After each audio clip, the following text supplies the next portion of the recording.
notre communauté se rassemble dans la joie et la ferveur pour célébrer notre saint patron, Saint Yves. Homme de foi, avocat des pauvres et défenseur de la justice, Saint Yves continue d'inspirer notre marché paroissial.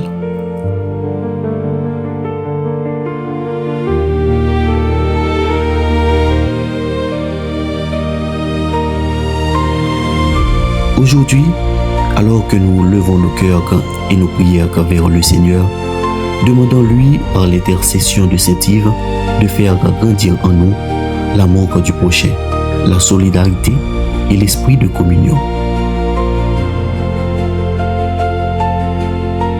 Que cette fête patronale soit pour chacun de nous un moment de renouveau spirituel et de fraternité partagée. Bonne fête patronale à toute la communauté de Montchil.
Au nom du Père et du Fils et du Saint-Esprit.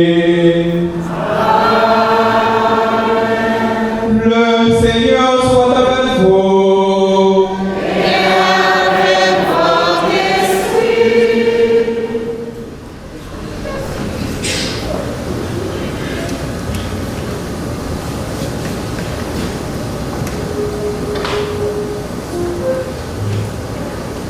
Révérend Père Serge Bordeaux, curé de la paroisse de Saint-Yves, Révérend Père Chiquelin Déric, vicaire de la paroisse, frères et sœurs bien-aimés dans le Christ. La célébration de la fête patronale de la communauté de Saint-Yves à Jacmel en ce 19 mai 2026 nous rassemble dans un esprit de joie, de foi et de profonde communion fraternelle. En ce jour spécial, toute la communauté est invitée à rendre grâce à Dieu pour les bienfaits reçus et à renouveler son engagement chrétien à la suite du Christ ressuscité. En cette occasion, nous sommes également invités à contempler la figure de notre saint patron, Saint-Yves, connu dans la tradition chrétienne comme le justicier des pauvres, le patron des avocats. Il est un modèle de droiture, d'équité et de compassion envers les plus faibles. La liturgie de ce matin nous place au cœur de sa mission en nous présentant la parabole de cette veuve courageuse qui réclame la justice face à un juge insouciant. Par sa persévérance, elle finit par obtenir le gain de sa cause. Cette parabole nous enseigne l'importance de la prière constante et la certitude que Dieu fait justice à ses élus qui crient vers lui sans relâcher. En entrant dans cette célébration eucharistique, nous demandons au Seigneur, par l'intercession de Saint-Yves, la grâce d'un cœur sage et juste, capable de défendre la vérité, de respecter la dignité humaine et de servir les autres avec amour. Bonne fête et bonne célébration eucharistique à vous tous. Préparons-nous à la célébration de l'Eucharistie en reconnaissant que nous avons péché. Demandons au Seigneur de bénir cette eau qu'il a créée. Nous allons en être aspergés en mémoire de notre baptême. Que Dieu nous vienne en aide afin que nous demeurions fidèles à l'Esprit que nous avons reçu. Seigneur, Dieu Tout-Puissant, sois favorable aux prières de ton peuple. Tandis que nous célébrons la merveille de notre création et la merveille plus grande encore de notre rédemption, daigne bénir cette eau. Tu l'as créée pour féconder la terre et donner nos corps fraîcheur et pureté. Tu en as fait aussi l'instrument de ta miséricorde. Par elle, tu as libéré ton peuple de la servitude et tu as étanché sa soif dans le désert. Par elle, les prophètes ont annoncé la nouvelle alliance que tu allais conclure avec l'humanité. Par elle, enfin, ô sanctifié par le Christ au Jourdain, tu as renouvelé notre nature pécheresse dans le bain de notre nouvelle naissance.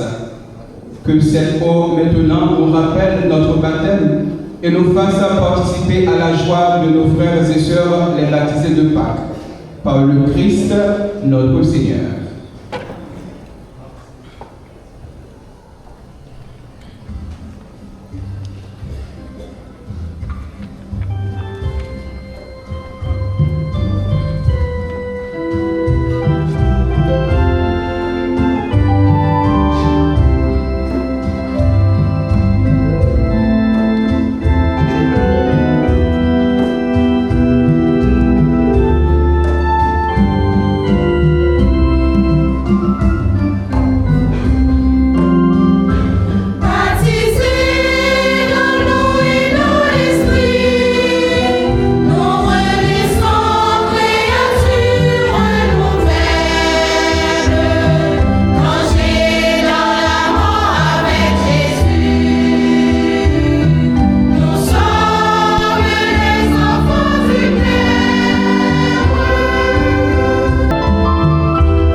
Que Dieu Tout-Puissant nous purifie de nos péchés et par la célébration de cette Eucharistie, nous rende dignes de participer à la table de son royaume. Par le Christ, notre Seigneur. Dans la joie du pardon, chantons gloire au Seigneur, notre Dieu.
Dieu, pour les siècles des siècles.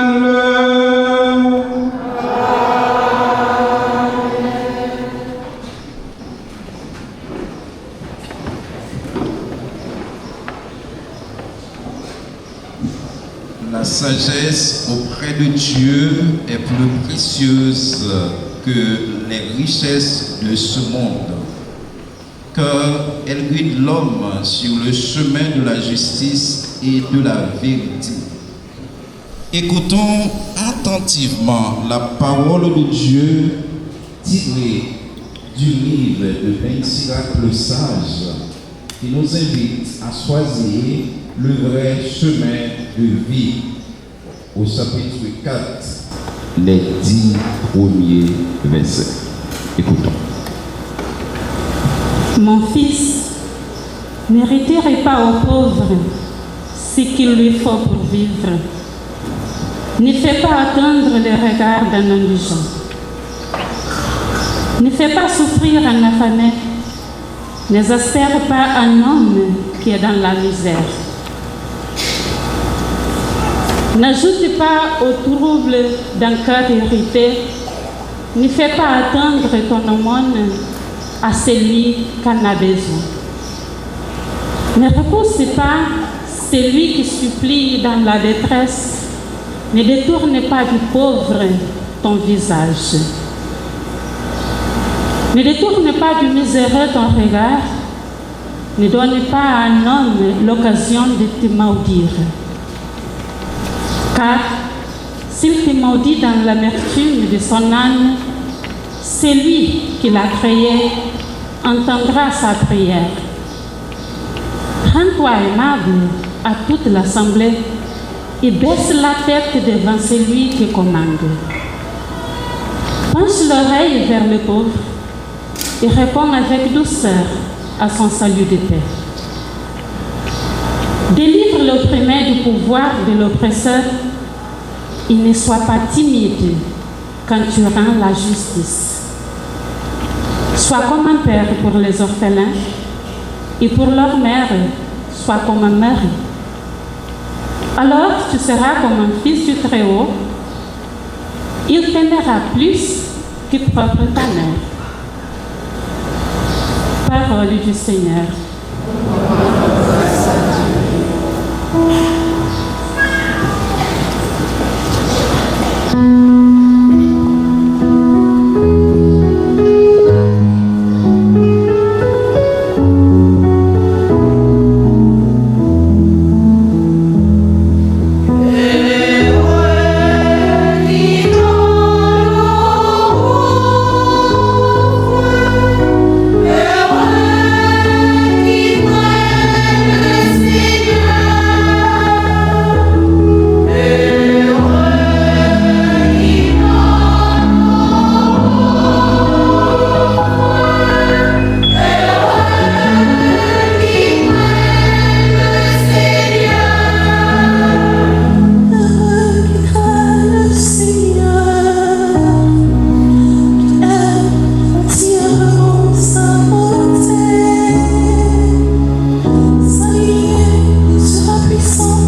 La parole de Dieu est lumière pour notre vie.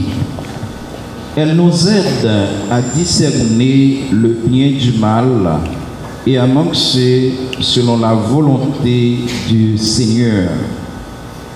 C'est une invitation à rester fidèle à Dieu et à laisser sa sagesse transformer nos cœurs. Écoutons cette lecture extraite de la lettre de Saint Jacques, chapitre 2, les versets 4 à 9. Ne portez-vous pas en vous-même un jugement? Ne devenez-vous pas des juges aux pensées perverses? Écoutez, mes frères bien-aimés, Dieu n'a-t-il pas choisi les pauvres selon le monde comme riches dans la foi et héritiers du royaume qu'il a promis à ceux qui l'aiment? Mais vous méprisez le pauvre. N'est-ce pas les riches qui vous oppriment? N'est-ce pas eux qui vous traînent devant les tribunaux? N'est-ce pas eux qui blasphèment le beau nom qu'on a invoqué sur vous? Si donc vous accomplissez la loi royale suivant l'Écriture, tu aimeras ton prochain comme toi-même, vous faites bien. Mais si vous considérez les personnes, vous commettez un péché et la loi vous condamne comme transgresseur. Parole du Seigneur.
En ce temps-là, Jésus disait à ses disciples une parabole sur la nécessité pour eux de toujours prier sans se décourager.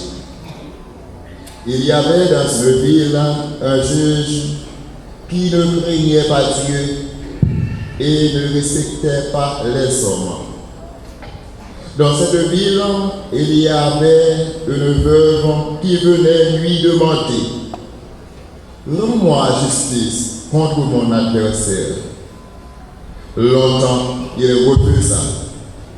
Puis il se dit « Même si je ne crains pas Dieu et ne respecte personne, comment cette veuve commence à m'ennuyer? Je vais lui rendre justice pour qu'elle ne vienne plus sans cesse m'assommer. » Le Seigneur agita. Écoutez bien ce que dit ce juge dépourvu de justice. Et Dieu ne ferait pas justice à ses élus qui crient vers lui jour et nuit. Les fait-il attendre? Je vous le déclare. Bien vite, il leur fera justice. Cependant, le Fils de l'homme quand il en viendra, prouvera-t-il la foi sur la terre? Acclamons la parole de Dieu.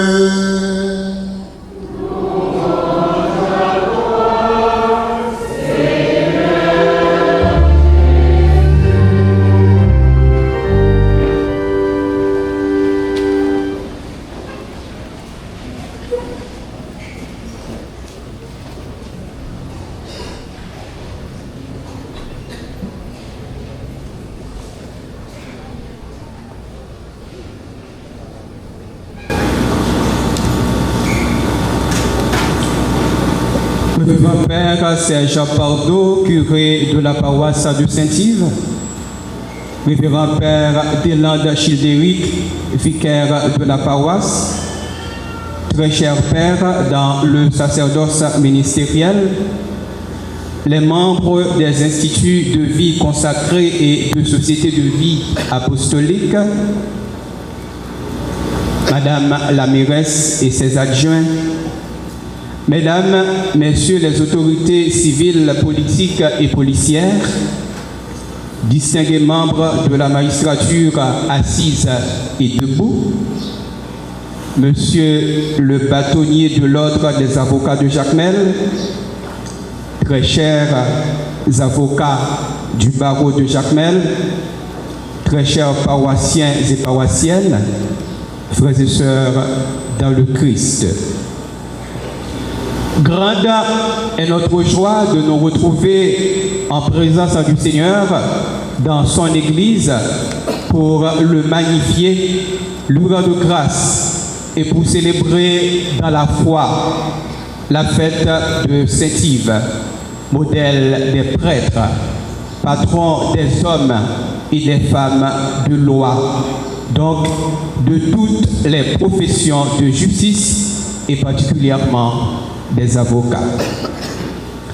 Frères et sœurs bien-aimés, Saint-Yves dont nous célébrons aujourd'hui de son vrai nom Yves Hilary de Kermartin consacra toute sa vie à servir le Christ en servant les pauvres, non seulement comme magistrat, mais aussi comme avocat et prêtre.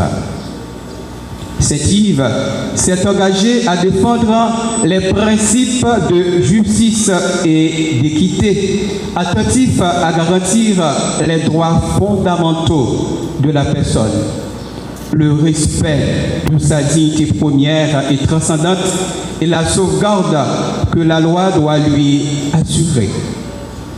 Il exerce son métier en défendant gratuitement les veuves, les orphelins, les démunis, les pauvres contre l'oppression des riches, ce qui lui vaut le surnom d'avocat des pauvres. Dans l'exercice de sa profession, il met en pratique la parole de Dieu entendue dans la première lecture. Mon fils, ne retire pas aux pauvres ce qu'il lui faut pour vivre. Ne fais pas attendre le regard de l'indigent. Délivre l'opprimé du pouvoir de l'oppresseur et ne sois pas timide quand tu rends la justice. Oui, Saint-Yves, c'est comme ça comme avocat et comme juge les qu'on a exercé profession comme avocat, comme juge. Saint-Yves donc il pas retiré ça qui venait pour pauvre. Il était toujours prêt pour lui rendre justice à pauvre là. Et leur rendre justice à pauvre là, donc c'est pas une faveur que vous faites. Mais c'est ça qui revient de droit que vous bali. Rendre justice, donc c'est donner à chacun son dû. C'est donner à chacun ce qui lui revient. Donc, juge là, la prendre la justice, les doit gagner deux bagailles qui est primordial. Et c'est conscience-li et avec la loi. Donc, il n'est pas supposé et il n'est pas doué, eh bien, bail justice, donc, rendre justice, donc, suivant les mêmes. Donc, c'est Yves qui c'est patron de tout avocat, de tout juge, et chaque avocat, chaque juge doit vraiment non seulement reconnaître Saint-Yves comme patron, mais aussi comme modèle. Saint-Yves donc son modèle, c'est un modèle à suivre pour tout juge, pour tout avocat, pour tout homme et femme de loi. Alors, donc, Saint-Yves, donc, il a toujours fait effort, eh bien, pour lui vraiment défendre la cause pauvre, la cause et malheureux, cause s'il y a donc qui pas gain non dans la société. Et nous songeons, donc, bon Dieu, il a fait option préférentielle pour 3 catégories de monde. Pauvres, étrangers et orphelins. Il a fait option préférentielle pour 3 catégories de monde. Et Saint-Yves lui-même il a fait option préférentielle donc pour cela que oppresseurs eux-mêmes a pas fait subir oppression. Et si la yo cap subi oppression, donc c'est opprimé donc que yo eh bien oppresseur lui-même donc c'est lui-même c'est-à-dire donc c'est un monde ou bien un groupe de monde ou bien un système capable d'exercer eh bien une contrainte ou bien une autorité abusive donc sous malheureux sous pauvre là. Alors c'est comme avocat et comme juge, il est toujours prend défense. Monde sayo, il est toujours pour la défense orphelin, il est toujours pour la défense veuve, il est toujours pour la défense pauvre là. Et pauvre là, donc c'est là, donc qui pas gagné en rien. Et juge là, donc le lapin justice, il doit faire effort, donc pour lui délivrer, donc opprimer, donc retirer en bas pouvoir oppresseur. Et le roi prend justice là, pour pas se poser timide, comme si pour peur, monsieur Intel, ou peur, madame Intel, pour dire bon, c'est monsieur Intel, donc si on rend justice qui allait à l'encontre de sa liberté que tu as souhaité, eh bien, mais ça n'est pas capable de non. Donc, vous devez être toujours prêt pour bailler pauvre là, pour bailler ici là, ça qui revient de toi. Oui, c'est par sa façon de rendre la justice, nous rappelle aussi que le droit est conçu pour le bien des personnes et des peuples et qu'il a comme fonction primordiale de protéger la dignité inaliénable de l'individu dans toutes les phases de son existence, depuis sa conception jusqu'à sa mort naturelle.